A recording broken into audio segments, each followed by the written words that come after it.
Good morning, students. Today we are doing chapter 12 Business Services Banking. Today's topic is Secondary Functions of Bank. Primary function हम कर चुके थे, आज करेंगे secondary functions. First क्या है? Agency function.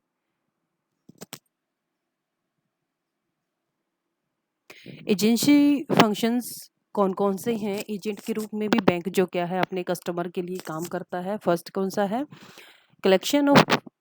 Collection and payment of various item. Bank जो क्या है अपने कस्टमर की ओर से चेक हो गया, रेंट हो गया, इंटरेस्ट हो गया, ये सब तो इकट्ठा करता है। और इसी प्रकार जो क्या है वो क्या करता है, टैक्स हो गया, जैसे इंश्योरेंस की जो इंस्टॉलमेंट हो गई, इनकी वो पेमेंट करता है। दूसरा चलेंगे purchase and sale of securities. Bank अपने कस्टमर के लिए डिफरेंट टाइप्स की जो सिक्योरिटीज होती हैं उनकी जानकारी लेकर के उनको खरीदने का काम, उनको बेचने का काम, उनको सेफ रखने का काम, तीनों काम करेगा। नेक्स्ट है हमारा trustee and executor.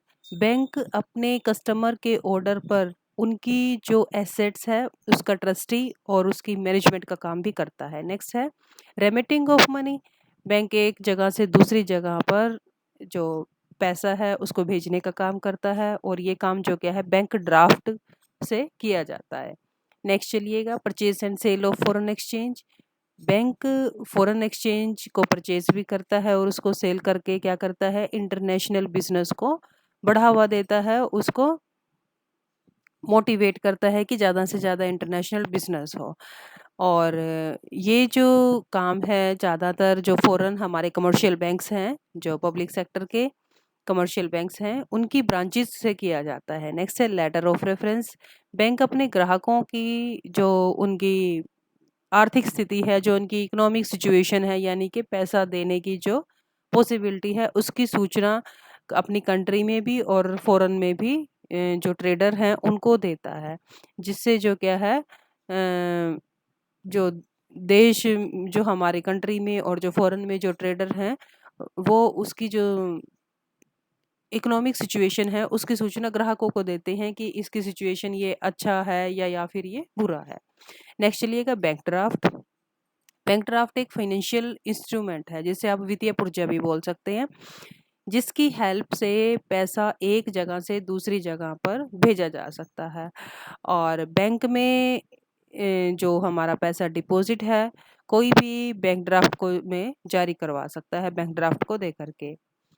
Bank draft जैसे आप सबमिट करवाते हैं तो बैंक उसके बदले में कुछ कमीशन लेता है। वो कमीशन जो क्या है हर एक बैंक का अलग अलग वो रेट होता है कि कितना कमीशन कितने अमाउंट पर उसने लेना है। और कई बार तो ऐसा भी करता है कि बिना कमीशन के भी वो ड्राफ्ट जारी कर सकता है, पर जो वो कस्टमर है वो बैंक के साथ उनके रिलेशन अच्छे होने वो उनको बिना किसी चार्जेस के बैंक ड्राफ्ट दे देते हैं। नेक्स्ट चलिएगा बैंक ड्राफ्ट की क्या विशेषताएं हैं। फर्स्ट क्या है, बैंक ड्राफ्ट से पैसा एक जगह से दूसरी जगह भेजा जा सकता है। दूसरा क्या है, जो ड्राफ्ट जारी कर रहा है बैंक और उसे वो जिसको जारी करता है कस्टमर को, उससे कुछ कमीशन ले लेता है। अगर इससे क्या होगा, इससे क्या होता है बैंक जो हमारा वो डिसोनर होने का जो खतरा है वो नहीं होता। नेक्स्ट चलिएगा एट्थ पे बैंकर्स चेक और पे ऑर्डर। बैंकर्स चेक और पे ऑर्डर जो क्या है ये भी बैंक ड्राफ्ट की तरह ही होता है। इसका जो पेमेंट है उसी शहर में किया जाता है जहाँ पर ये जिसके लिए ये लिखा गया है। जैसे मान लीजिए कुरुक्षेत्र के लिए हमने जो क्या है बैंकर्स चेक लिखा है, तो यहीं पर ही वो पे किया जाएगा। और इसके लिए जो क्या है बैंक कमीशन जो क्या है वो थोड़ा कम लेता है, पर बैंक ड्राफ्ट की भांति जो क्या है इस पर कमीशन लिया ही जाता है और इसके डिसोनर होने का भी कोई खतरा नहीं होता। बैंकर्स चेक की क्या क्या विशेषताएं हैं? पहला क्या है, बैंक ड्राफ्ट की तरह ही है। दूसरा क्या है, उसी शहर में इसका भुगतान होगा जहां पर इसको जारी किया है, यानी कि दूसरे में आप इसको नहीं ले सकते। जैसे कुरुक्षेत्र के लिए इशू किया है तो कुरुक्षेत्र से ही पैसे मिलेंगे, ना कि आप कहीं करनाल से जाकर के ले लें। इसके डिसऑनर होने का खतरा नहीं होता। दूसरा चलेंगे, दूसरी क्या है, जर्नल यूटिलिटी सर्विस। पहली तो क्या थी, एजेंसी फंक्शन। अब चलेंगे जर्नल कौन कौन सी सर्विसेज दे रहा है। एक आपको लॉकर की भी सुविधा देता है, ताकि आप उसमें अपने चाहे इम्पोर्टेंट डॉक्यूमेंट हैं, चाहे आपके ज्वेलरी है, कुछ भी आप जो क्या है वो रख सकते हैं। और इसका जो एनुअल रेंट होता है वो बहुत कम होता है। नेक्स्ट चलिएगा, travellers cheque and later of credit. Bank अपने कस्टमर्स को ट्रैवल करने के लिए उनको मतलब कि ट्रैवलिंग में कैश ना ले जा करके उनको वो क्या करता है, लेटर ऑफ क्रेडिट या फिर डायरेक्ट क्रेडिट, शेयर्स पर डिविडेंड, और जो हमारे डिबेंचर्स होते हैं उस पर इंटरेस्ट, कमीशन, सैलरी, पेंशन आदि जो क्या है उनके खाते में जमा कर देता है। नेक्स्ट चलेंगे डायरेक्ट डेबिट, जैसे टेलीफोन, बिजली का बिल, लोन की इंस्टॉलमेंट, और जो हमारा बीमा है, जो हमारा इंश्योरेंस है, उसकी इंस्टॉलमेंट, जो आपने क्लब की कोई फीस दी है, वो उसको क्या करता है, क्रेडिट कार्ड पर ड्यूज करके दे देता है। आगे चलिएगा, एडवांटेजेस। एक तो टाइम पर हमें पेमेंट मिल जाती है। दूसरा, उसके खोने का कोई भी डर नहीं होता। तीसरा क्या है, कोई भी जो हमारी मिस हैंडलिंग है वो कैश की नहीं हो सकती।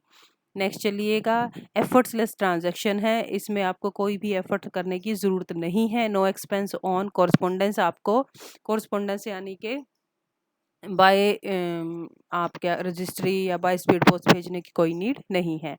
नेक्स्ट चलिएगा, ऑटोमेटिक टेलर मशीन, जिसे आप एटीएम के नाम से जानते हैं, फुल फॉर्म है ऑटोमेटिक टेलर मशीन। अब ये है क्या, इसमें जब आप एक कार्ड डालते हैं, इसमें जो पर्सनल आइडेंटिटी यानी कि जिसको आप क्या बोलते हैं, पिन, आप उसमें वो पिन डाल करके फिर आप क्या कर सकते हैं, या तो पैसा जमा करवा सकते हैं या फिर वो निकलवा सकते हैं। और ये जो मशीन है 24 आवर काम करती है। इसमें जो बैंक का काम है वो आधे से ज़्यादा कम कर दिया है। एटीएम का जो प्रचलन है, इसका जो ट्रेंड है वो डे टू डे बढ़ता जा रहा है। आगे चलेंगे थर्ड पे, डेबिट कार्ड। डेबिट कार्ड ग्राहक को उसकी जो बैंक में जो पैसे जमा है ना, उसके बदले में उसको डेबिट कार्ड दे दिया जाता है। मतलब कि जैसे आपने कोई चीज़ परचेज की, आपने कैश ना दे करके अपना कार्ड दे दिया कि आप मेरे कार्ड में से पैसे काट लें। आपके कार्ड जो खाते में से पैसे हैं वो सीधे निकल जाते हैं। और डेबिट कार्ड से हम क्या कर सकते हैं, इसको आप एटीएम में भी यूज़ कर सकते हैं, एटीएम से भी आप पैसे इसमें से निकलवा सकते हैं। Next is credit card. Credit card ग्राहक कस्टमर को उनको दिया जाता है, बैंक अपने उन कस्टमर को देता है जिनकी जो गुडविल है बैंक की नज़रों में अच्छी होती है। इसका मतलब क्या है कि ये एक तरह का ओवरड्राफ्ट की फैसिलिटी देता है। जैसे मान लीजिए आपके बैंक में खाते में 10,000 है, और बैंक अपने ग्राहकों को, जो अच्छे ग्राहक हैं उनको क्या कहता है कि आप 15,000 रुपए तक अपने खाते से निकलवा सकते हैं। तो 5,000 क्या हो जाएंगे, वो हो जाएंगे आपके ओवरड्राफ्ट, यानी कि क्रेडिट की सुविधा दी बैंक ने कि कम पैसे होने के बावजूद भी आप अपने खाते से ज़्यादा पैसे निकलवा सकते हैं। और नेक्स्ट है आपका टेली बैंकिंग। टेली बैंकिंग क्या होता है कि इसके अंडर आप जो ग्राहक है फ़ोन पर किसी भी समय अपने अकाउंट का जो बैलेंस है और अपनी जो ट्रांजैक्शंस हैं लास्ट, उनकी जानकारी जो क्या है वो ले सकता है। So revise this topic and also note down this topic in your notebooks. Thank you.